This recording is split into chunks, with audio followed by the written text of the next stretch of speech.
Assalamualaikum warahmatullahi wabarakatuh. Waalaikumsalam. Waalaikumsalam warahmatullahi wabarakatuh. Waalaikumsalam warahmatullahi wabarakatuh.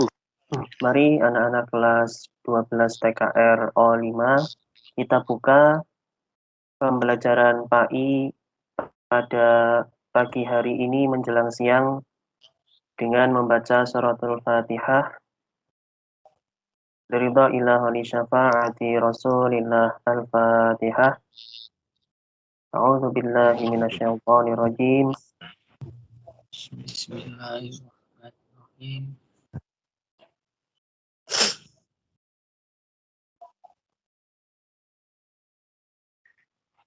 Rabbighfirli wa liwalidayya wa lil mu'minina amin ya rabbal alamin.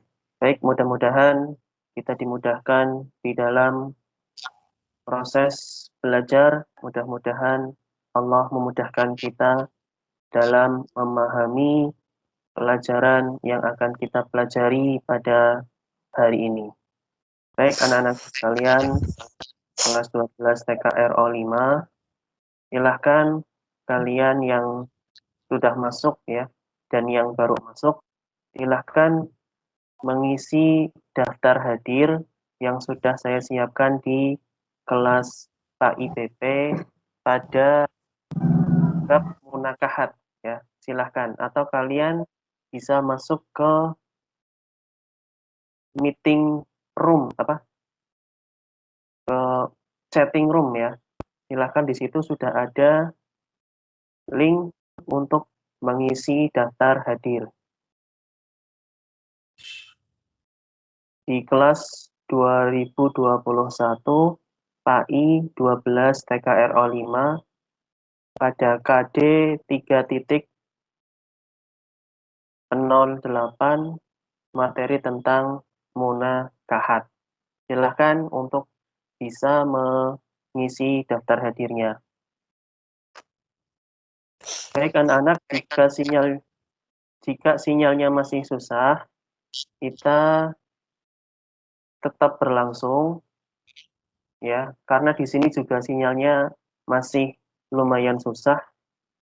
Jadi tetap kita berlangsung, kita pelan-pelan, dan nanti saya akan share materinya juga di grup PAIPP dengan tujuan agar kalian bisa belajar lagi, kalian bisa membaca lagi penjelasan-penjelasan saya. Ketika dirasa kurang jelas, kalian bisa membuka materinya sendiri dan kalian bisa belajar sendiri. Begitu ya anak-anak, bisa dipahami?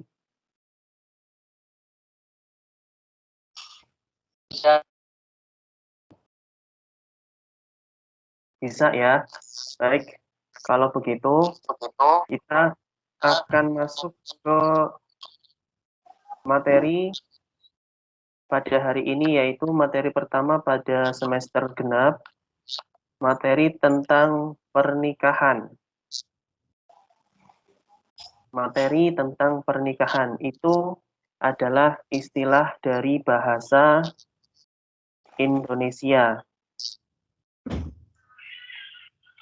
Lalu kalau istilah dari bahasa Arab ya, atau istilah Islamnya itu adalah munakahat. Jadi pernikahan itu artinya di dalam Islam atau di dalam bahasa Arab adalah munakahat. Baik anak-anak sekalian, apakah slide-nya sudah terlihat di perangkat kalian? Sudah. Sudah ya. Bab tentang pernikahan. Apa yang akan kita pelajari pada bab pernikahan kali ini? Yang akan kita pelajari di sini adalah yang pertama, kita akan belajar tentang hukum. Apa sih hukum dari pernikahan? Kemudian kita juga akan belajar tentang bagaimana cara kita memilih pasangan hidup yang akan kita nikahi. Lalu kita akan belajar tentang mahram, yaitu orang-orang yang haram untuk dinikahi, orang-orang yang tidak boleh kita nikahi. Istilahnya adalah mahram. Lalu kita juga akan belajar tentang rukun nikah. Jadi nikah itu bisa terlaksana dan sah nikahnya jika memenuhi rukun pernikahan. Dan kita juga nanti akan belajar tentang talak. Talak itu cerai. Kita juga akan belajar tentang talak atau cerai. Ada berapa macam bentuk talak atau cerai, nanti kita juga akan belajar ini. Lalu rujuk. Rujuk itu merupakan ketika telah bercerai, seorang laki-laki dan perempuan yang tadinya menikah, kemudian bercerai, apakah bisa rujuk kembali? Maksudnya adalah apakah bisa menikah lagi, kembali lagi, begitu. Itu adalah makna dari rujuk. Dan akan kita pelajari juga tentang pernikahan yang terlarang. Ada beberapa macam pernikahan yang terlarang. Kemudian tentang wali nikah. Kita juga akan pelajari ini tentang wali, siapa saja yang berhak menjadi wali di dalam pernikahan. Kemudian ada saksi, siapa saja yang berhak menjadi saksi di dalam pernikahan. Dan tidak lupa di sini kita juga akan belajar mengetahui tentang peraturan dari pemerintah Indonesia, yaitu tentang undang-undang pernikahan. Itu juga nanti kita akan bahas. Tetapi pada kesempatan kali ini, waktu kita hanya 45 menit kurang lebihnya, tidak mungkin kita akan selesai untuk membahas berbagai macam bahan materi yang telah disiapkan ini. Jadi mungkin memerlukan 2 kali pertemuan untuk menyelesaikan materi pernikahan pada kesempatan kali ini. Baik, anak-anakku sekalian, kita lanjutkan ke slide yang berikutnya. Ini adalah gambaran orang yang menikah ya, anak-anak. Bagi kalian yang sekarang masih sekolah, jangan menikah dahulu. Pergunakan waktu kalian untuk bekerja keras, gunakan waktu kalian untuk belajar yang baik agar kalian mendapatkan bekal. Dan saya berharap mudah-mudahan kalian kelas 12 TKRO 5 bisa diberikan usia yang panjang dan bisa merasakan yang namanya pernikahan. Amin. Ya Rabbal. Amin.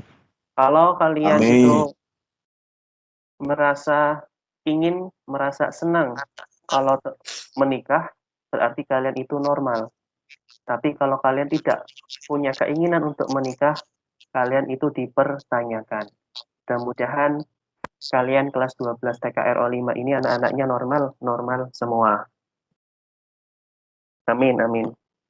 Baik anak-anakku sekalian, mari kita bahas Al-Quran yang mendasari tentang adanya pernikahan, yaitu Quran Surat Ar-Rum ayat 21.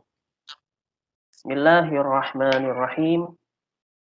Wa min ayatihi an khalaqa lakum min anfusikum azwajan litaskunu ilaiha wa ja'ala bainakum mawaddatan wa rahmah inna fi dzalika laayatin liqaumin yatafakkarun.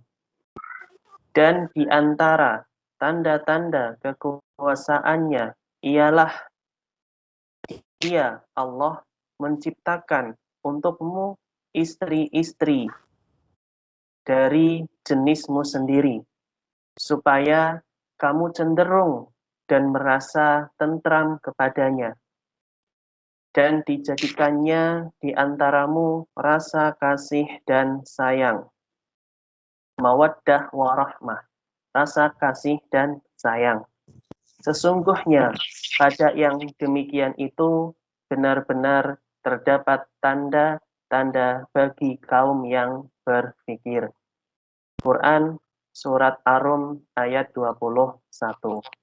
Baik anak-anakku sekalian, ini dalil umum, dalil utama tentang pernikahan yang biasanya tertulis di undangan pernikahan, yaitu Quran Surat Ar-Rum ayat 21. Nanti kalian suatu saat kalau sudah mampu, sudah memenuhi syarat untuk menikah, ketika kalian membuat undangan, silahkan ini kalian cantumkan untuk mengingat bahwa kalian pernah belajar tentang pernikahan dan untuk mengingatkan orang juga bahwasanya di sini yang namanya pernikahan ya, yaitu adalah tanda kekuasaan Allah. Jadi ketika orang menikah itu merupakan atas kehendaknya Allah. Itu merupakan kekuasaannya Allah. Karena apa? Karena di sini adalah Allah menciptakan untuk laki-laki yaitu perempuan. Allah menciptakan perempuan untuk laki-laki.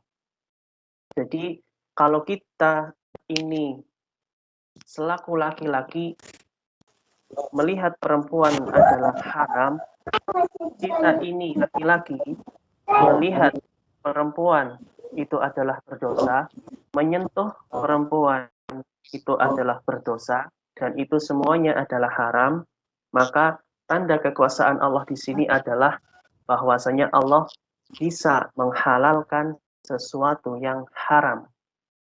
Kita berhubungan dengan perempuan itu haram, tetapi Allah bisa menghalalkan hubungan kita seorang laki-laki dengan perempuan menjadi halal melalui jalur pernikahan. Ini adalah perlu kita ketahui bersama bahwa pernikahan itu merupakan tanda-tanda kekuasaan Allah. Baik, anak-anakku, selanjutnya kita akan membahas bagaimana cara kita menikah. Nah, sebelum kita menikah, kita harus mengetahui dulu ilmunya tentang bagaimana mempersiapkan segala sesuatunya sebelum menikah. Atau bisa dikatakan pra-nikah, yaitu sebelum menikah. Seperti kalian-kalian ini yang sekarang masih sekolah, belum menikah, berarti kalian adalah laki-laki pranikah. Apa yang harus kalian lakukan? Perhatikan di sini. Yang pertama, ketika kalian sudah memulai suka dengan seorang lawan jenis, ya, ketika kalian sudah memiliki keterkaitan, ketertarikan terhadap lawan jenis, maka yang pertama kalian lakukan adalah silahkan kalian minta pertimbangan kepada siapa? Kepada ayah dan ibu kalian. Silahkan minta pertimbangan kepada ayah dan ibu kalian atau dengan guru kalian. Jika kalian memiliki guru yang bisa kalian ambil nasihat-nasihat darinya, silahkan kalian minta pertimbangan. Terus minta pertimbangan kepada siapa lagi ketika kalian sudah menyukai seseorang, maka bisa kalian meminta pertimbangan dengan teman dekat ya, tapi teman dekat yang baik, bukan teman dekat yang tidak baik. Nah, silahkan meminta pertimbangan dari berbagai macam orang, apakah yang saya sukai itu layak untuk saya, apakah saya pantas dengannya, dan lain sebagainya. Lalu ketika kita telah melakukan pertimbangan, setelah kita meminta pertimbangan, maka kita ini dianjurkan, kita disunnahkan, yaitu melaksanakan sholat istikharah. Sholat istikharah ini adalah sholat meminta bantuan kepada Allah, minta pertimbangan dari Allah Subhanahu wa Ta'ala, yang artinya adalah kita memohon kepada Allah yaitu dengan doa, ya Allah, jika dia adalah layak untukku, maka dekatkanlah hatinya untukku. Maka jika dia itu tidak layak untukku, maka jauhkanlah dia dariku. Ini adalah istikharah.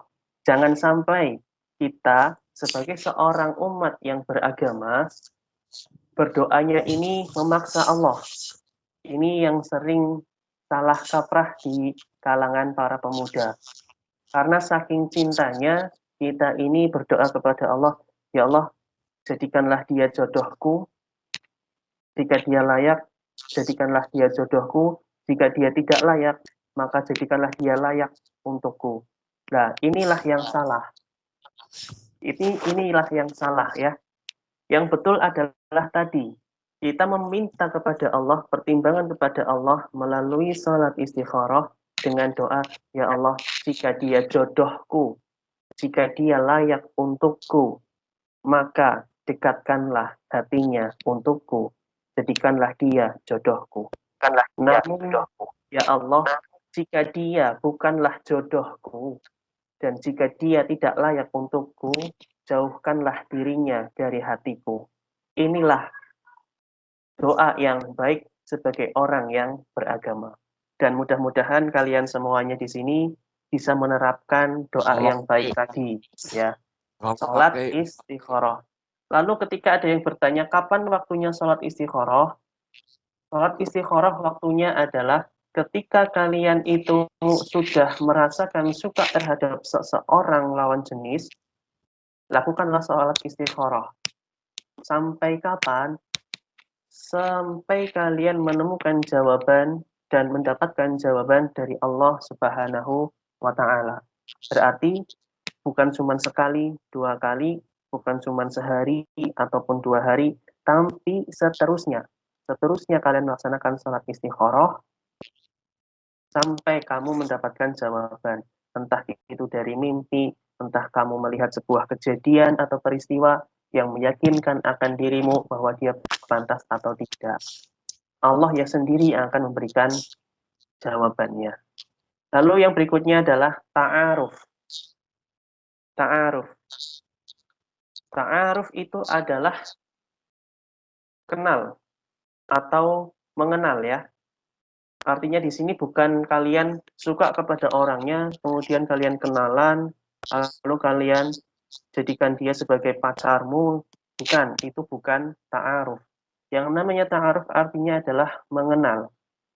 Yang pertama, cara kita melakukan ta'aruf adalah kenal dengan orang yang kita sukai, dengan kita berkenalan langsung dengannya, siapa namamu, rumahmu di mana, tempat tinggal kamu di mana, kamu sekarang kesibukannya apa, gitu. Tanya orang tuanya, itu yang pertama.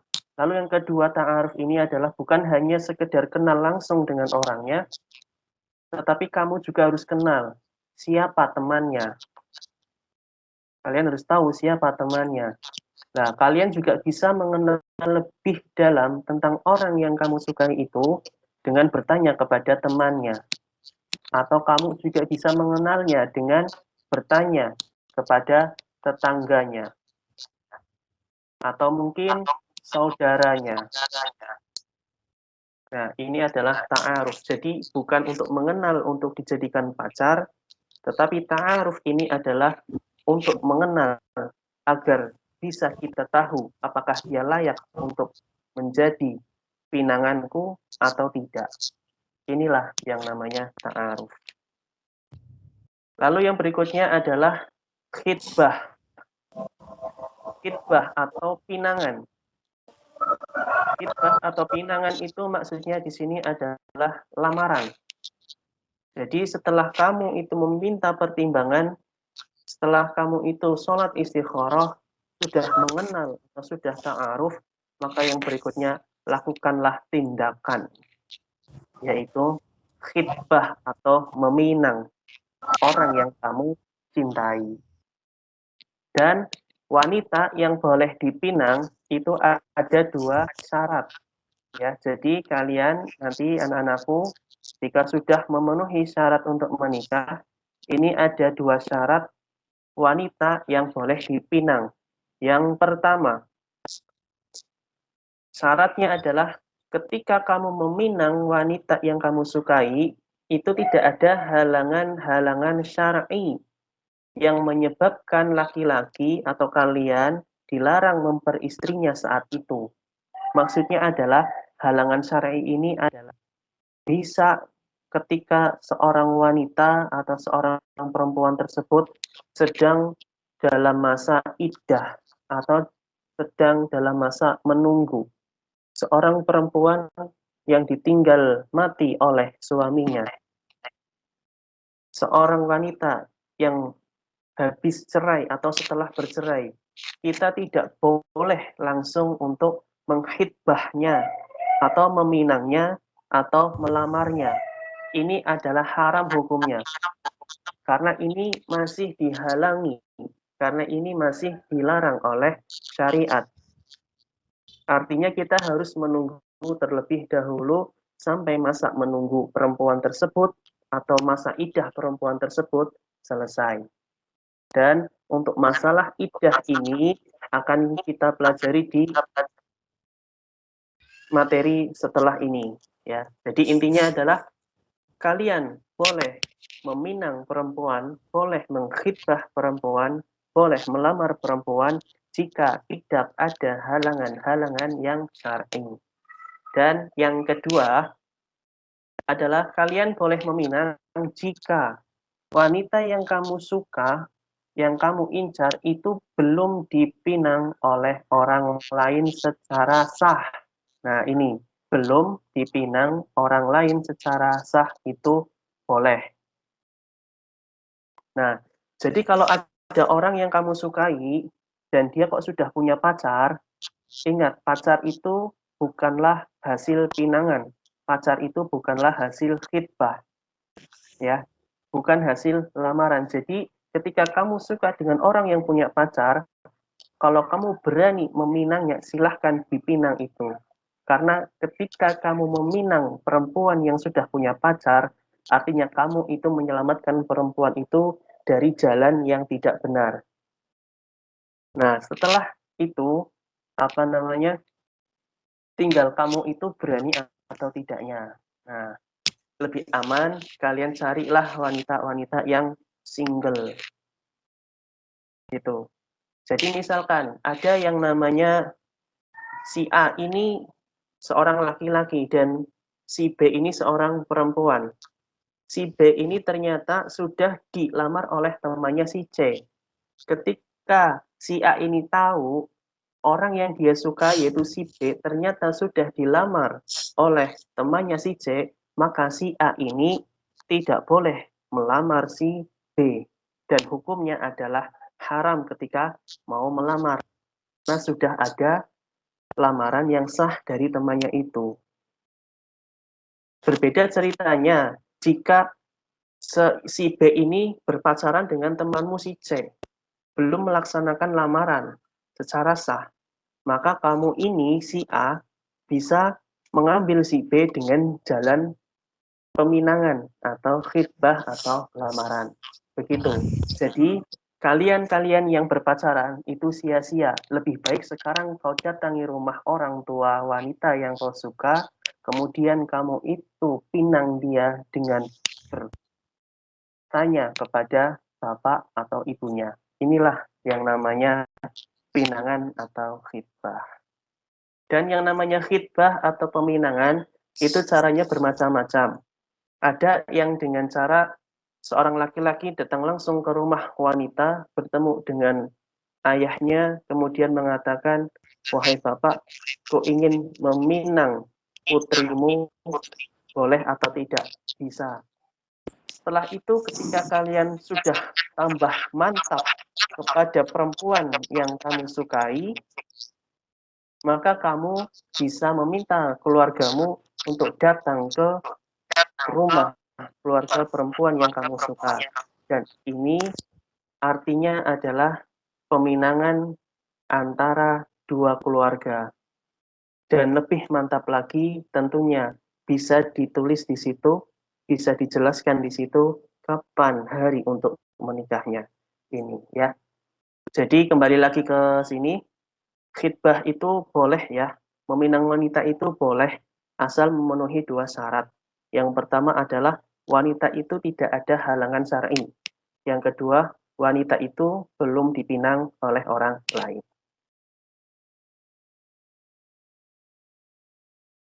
Baik, anak-anakku sekalian, selanjutnya adalah tentang pengertian menikah. Apa itu nikah? Ya, secara bahasa, secara etimologis, menikah itu artinya adalah berkumpul atau mengumpulkan. Artinya yang namanya nikah itu bukan cuma satu, tapi lebih dari satu. Karena maknanya secara bahasa nikah itu adalah berkumpul atau mengumpulkan. Lalu secara terminologis atau secara istilah, nikah itu adalah akad ya, yang menghalalkan suami dan istri bermesraan dengan cara yang ditetapkan oleh syara atau dengan cara yang ditetapkan oleh Islam. Ya. Jadi secara etimologis, secara istilah adalah akad yang menghalalkan, yaitu sebuah ungkapan yang menghalalkan antara laki-laki dan perempuan yang tadinya haram untuk bermesraan menjadi halal untuk bermesraan dengan cara yang telah ditetapkan oleh syariat Islam. Lalu pengertian yang berikutnya adalah tentang nikah secara istilah adalah akad yang menghalalkan hubungan kelamin antara laki-laki dan hubungan kelamin antara perempuan dalam rangka memenuhi ketentuan syariat. Nah, jadi ketika belum melakukan pernikahan, maka hubungan kelamin antara laki-laki dan perempuan hukumnya adalah haram. Ya, jadi itu pengertian nikah secara istilah yang lain menghalalkan yang tadinya haram. Baik, tolong perhatiannya anak-anakku yang mikrofonnya masih berisik ya, tolong dimatikan dahulu. Yang main musik tolong dihentikan dahulu.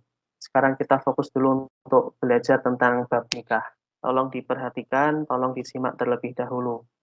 Jangan sampai kalian kehilangan materi gara-gara kalian HP-nya terpenuhi dengan suara-suara yang tidak mengenakan. Baik, kita lanjutkan ya.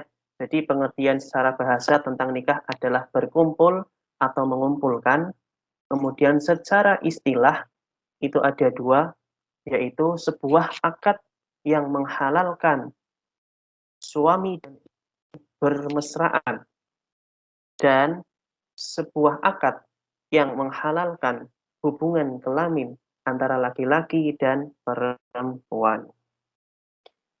Selanjutnya, tujuan menikah atau tujuan nikah itu adalah yang pertama, akan merasa tentram, menumbuhkan rasa cinta, yaitu menumbuhkan rasa cinta kepada wanita, yaitu kepada istri maupun kepada pasangannya yang laki-laki, rasa cinta kepada anak-anaknya karena setelah menikah insya Allah Allah berkehendak memberikan karunia anak, maka tumbuh rasa cinta kepada anak-anak dan tumbuh cinta kepada harta. Artinya adalah saling menjaga harta, baik harta suami maupun hartanya istri. Tumbuh rasa cinta, saling mengerti, saling memahami, saling mengayomi, sama-sama untuk hidup menjadikan keluarga yang sakinah, mawaddah, warahmah. Kemudian penyaluran naluri syahwat secara halal. Ini tujuannya. Dan mendapatkan kebahagiaan hidup di dunia. Dan dengan pernikahan juga bisa mendapatkan kebahagiaan hidup di akhirat nanti jika di dalam keluarga tersebut adalah keluarga yang hidupnya adalah sesuai dengan tuntunan syariat Islam. Dan selanjutnya tentang pentingnya pernikahan atau urgensi nikah. Ya. Yang pertama adalah nikah itu penting. Kenapa kok nikah itu penting? Karena nikah itu adalah sunnahnya para nabi. Karena nikah itu adalah kebiasaannya para nabi yang dilakukan oleh nabi. Di sini dijelaskan di dalam Quran surat Ar-Ra'd ayat 38. Walaqad arsalna rusulan min qablika wa ja'alna lahum azwajan wa dzurriyyah. Dan sesungguhnya kami telah mengutus beberapa rasul sebelum kamu dan kami memberikan kepada mereka istri-istri dan keturunan. Nah, jadi Nabi pun menikah. Maka ketika kita menikah, kita mengikuti sunnahnya para Nabi. Di dalam hadis riwayat At-Tirmidzi, ada 4 hal. Ada 4 hal yang merupakan sunnahnya para Rasul.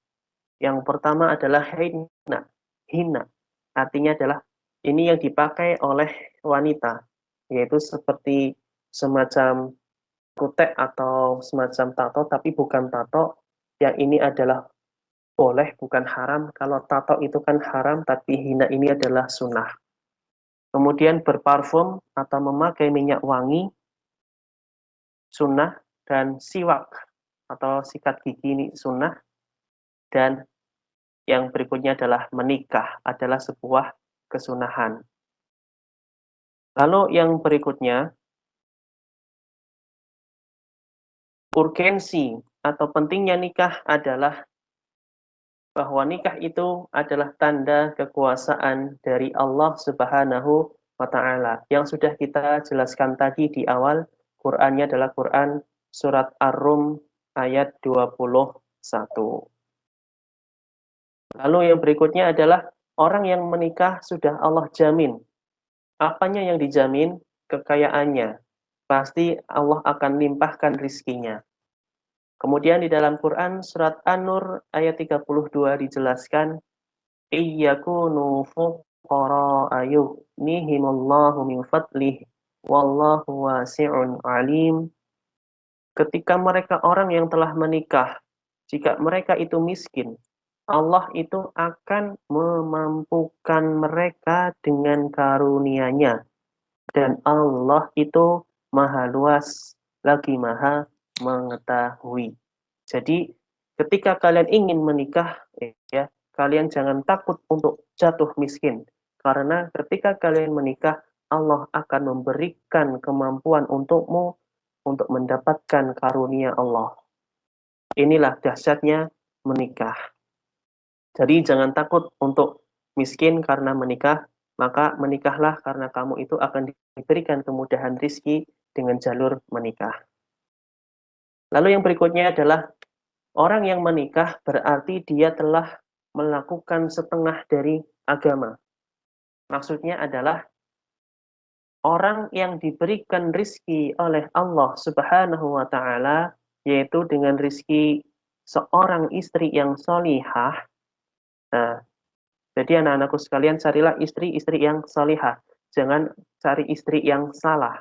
Karena istri yang solihah ini artinya adalah dia dibantu oleh Allah Subhanahu wa Ta'ala pada separuh agamanya. Nah, maka suami ini telah dibantu dengan istri yang solihah ini separuh agamanya. Maka tinggal kita nanti itu menyempurnakan separuh sisanya bersama dengan pasangan hidup kita. Ini hadis yang diriwayatkan oleh Tabrani dan Al-Hakim. Lalu kita masuk ke materi yang selanjutnya tentang urgensi pernikahan. Bahwasanya pentingnya pernikahan itu adalah tidak ada yang namanya pembujangan. Kalau orang yang sukanya membujang, itu sama seperti dia itu tidak mau mengikuti sunnah Rasulullah Shallallahu Alaihi Wasallam. Dan ciri makhluk hidup. Orang yang mau menikah berarti dia adalah makhluk hidup. Tapi kalau dia tidak menikah, apakah dia makhluk hidup? Nah, karena ciri-ciri makhluk hidup adalah berkembang biak. Jadi kalau orang menikah, itu artinya dia adalah makhluk hidup. Baik, anak-anakku sekalian, waktu kita tinggal kurang lebih 8 menit, 8 menitan. Sekarang kita masuk ke materi yang terakhir di pertemuan kali ini tentang hukum menikah. Ini belum selesai, maka di pertemuan yang berikutnya kita akan bahas tentang pernikahan lebih dalam lagi. Hukum menikah itu ada 5 ya anak-anak. Hukum menikah itu ada 5. Yang pertama adalah nikah itu wajib. Yang kedua sunnah. Yang ketiga adalah mubah. Yang keempat makruh. Dan yang kelima adalah haram. Baik, hukum menikah dikatakan wajib apabila, dan kita coba cermati, ketika kita ingin menikah, kita termasuk ke dalam hukum yang mana? Apakah wajib, apakah sunnah, apakah mubah, atau makruh, ataukah haram? Mari kita pelajari lebih dalam lagi. Hukum nikah yang wajib artinya adalah ketika seseorang itu telah mampu lahir dan batin memenuhi syarat untuk menikah dan dia takut untuk berzina, ada kekhawatiran untuk maksiat dan zina, maka menikah adalah wajib hukumnya. Lalu sunnah, yaitu ketika seseorang telah mampu lahir batin dan telah memenuhi syarat-syarat untuk nikah, lalu dia itu betul-betul di dalam hatinya ingin menikah dan tidak ada resiko, tidak khawatir untuk maksiat dan melakukan zina, dia ingin menikah karena ingin mengikuti sunnah, maka dia hukum menikahnya adalah sunnah. Lalu hukum mubah, ini adalah hukum aslinya menikah, adalah mubah. Jadi ketika seseorang ini telah mampu dan aman dari fitnah-fitnah, kemudian tidak memiliki syahwat, ya, kemudian di sini istrinya rela untuk menikah, meskipun laki-lakinya ini tidak memiliki kemampuan untuk menafkahi, istrinya rela, tujuan.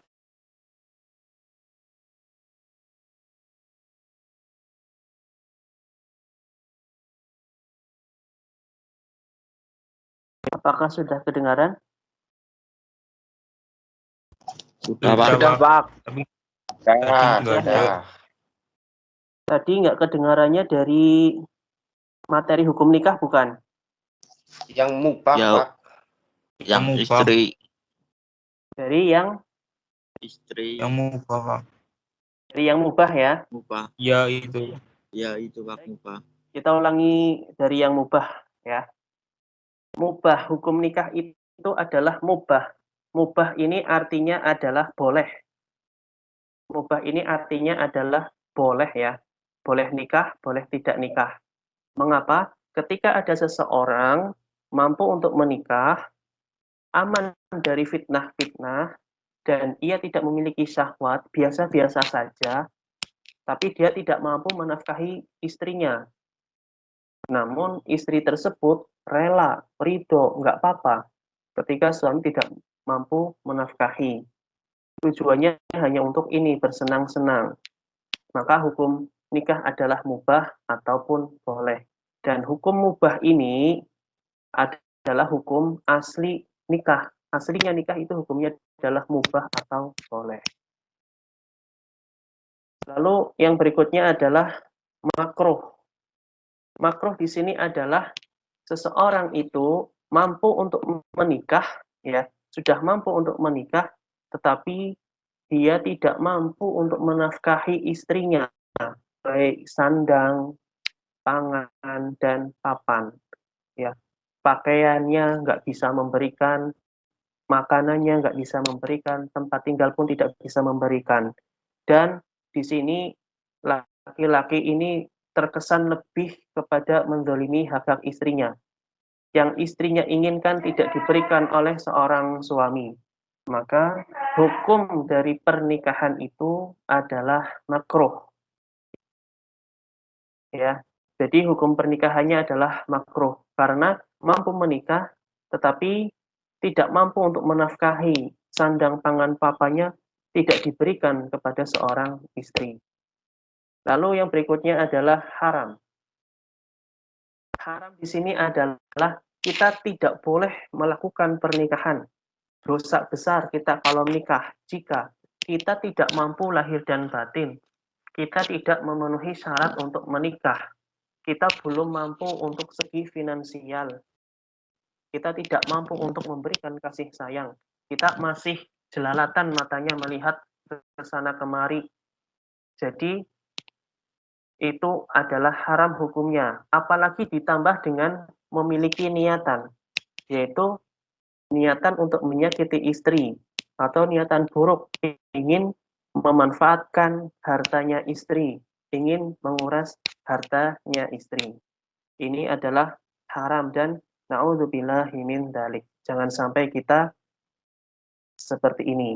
Baik anak-anak, materinya sampai di sini dulu ya untuk pertemuan kali ini karena waktunya sudah habis, sudah jam 11.14 kurang 1 menit lagi.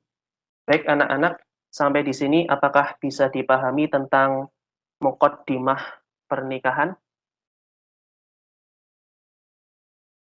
Alhamdulillah bisa, Pak. Bisa ya, alhamdulillah.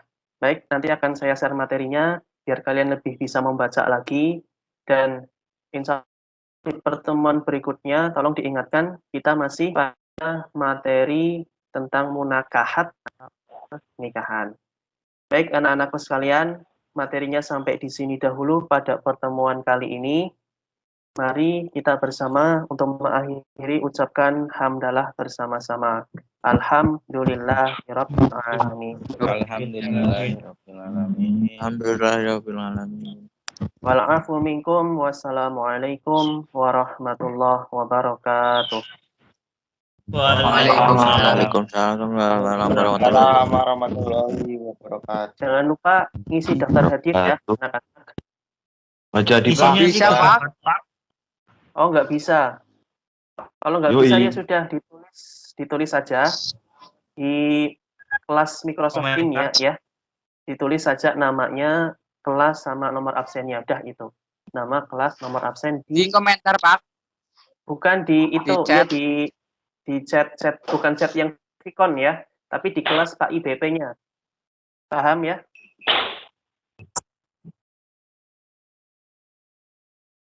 Di kelas Pak IBP, jangan di Vicon-nya, nanti terlalu banyak. Apakah saya sudah masuk, Pak? Iya, sudah. Terima kasih ya. Sama-sama, Begitu Pak. ya anak-anak. Oke, Siap. silakan bisa keluar dari room chat ini, dari Vicon. Kita bertemu lagi di pertemuan yang selanjutnya. Oke.